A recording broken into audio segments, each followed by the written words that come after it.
2 years after flight MH370 vanished, there are still no answers for the relatives of those on board. And they worry that the world is losing interest. This is KS Narendran, whose wife was on board. I want to say a few words about my wife.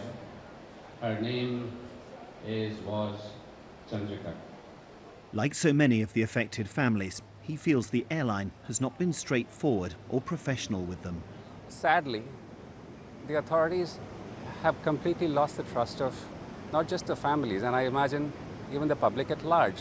And I don't know if they have done enough to restore a modicum of trust.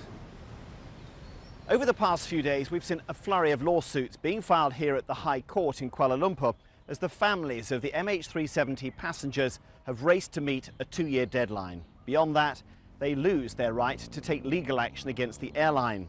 But their struggle for compensation is going to be very complicated, dependent not just on factors like which country the lawsuits are filed in, but also on the very simple fact that we still know next to nothing about why the aircraft disappeared. Sangeet Deo is representing 14 families in Malaysia, where most of the cases will have to be filed. She worries about the limited compensation that may be awarded here. I mean, a lot of them are young families, you know. It's the main breadwinner that has gone. And they have got very real problems to think about. It's going to be long-term problems. They've got children to put through school, to tertiary education. So all of these things, they really need to be looked after. And if we're going to go only on loss of support, that will not be enough. There are worries too about how generous Malaysia Airlines, which has now been restructured, will be. The new entity denies liability. Only the old shell company can be sued. In any case, the family's lawyers say, their lawsuits are about much more than just money.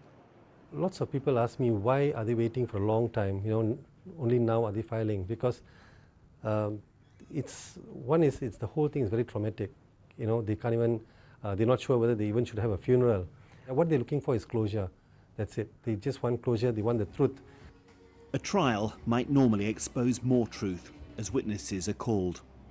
But such is the information void surrounding MH370 that even in court there may be little comfort for the families. Jonathan Head, BBC News, Kuala Lumpur.